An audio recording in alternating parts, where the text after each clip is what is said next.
જય વસરાજ મિત્રો, કેમ છો? બધા મજામાં જ છે. આજે વાતાવરણમાં પલટો આવ્યો છે. વરસાદ આવવાની ફૂલ તૈયારી છે.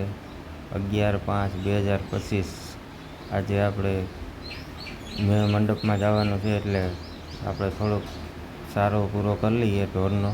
વાતાવરણમાં એકદમ વાદળાને ત્યાં પવન ટાઢો ગદપ વાટેલી આપણે થોડીક મોટલી, એટલે ઢોરની ઉપાધિની.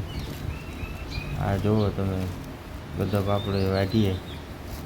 આ વાતાવરણમાં થોડોક પલટો વધારે આવ્યો, એટલે બપોર પછી કદાચ મેં કાલુને જે આવે એવી શક્યતા છે. ગદપને મોટલી આપણી એક ભારી વાટવી એટલે બહુ કંઈ વાર્તા નહીં લાગે. આગળ ભારી વઢાઈ જાય ભાઈ આમાં, બરાબર. એટલે એક ભારી ગદપને નાખી આવીએ, પછી આપણે એને આપણે જઈએ નાખે, પછી એક ભારી વાટેલી એક ખળને, એટલે ઢોર બાકા જેકી બોલાવે, આપણે કંઈ ઉપાધિ નહીં. હાલો, મોટલી થઈ ગઈ.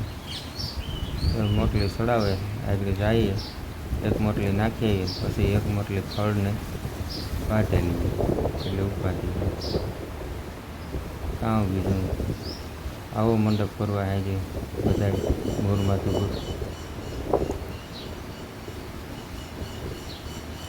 ગરમી ચડે ગયો. મોટલી વાટલી દીધા આપણે, આવું કોઈ દી કર્યું ન હોય ને મોટલીનું. આ ચડે ગઈ એવું યાલ કર્યા. નાખી એક ભારી, પછી કરીએ ઉપાધિની. પછી આપણે હાલો એક નાખી આવીએ, પછી એક ખળને કરીએ ભારી. હાલો, આ પણ ભારી મિત્રો વટાઈ ગઈ, સડાઈ ગઈ, એટલે એવું ઉપાધિ ને. ફરી ટુકડો હોય તો વાંધો ને, હાથ પૂગી જાય. ન કરતા છે આમાં થોડોક વજન, આમાં બહુ વજન હોય. એવું નાખી દઈએ આપણે વાસળીને, ભીને થોડીક નીરે, પછી બપોરા કરી લઈએ, એટલે ઉપાધિની. એની ઉપાધિની ને આપણે ઉપાધિની. લાઈક કરો ને શેર કરો ભાઈ. આમાં નવા હવા છે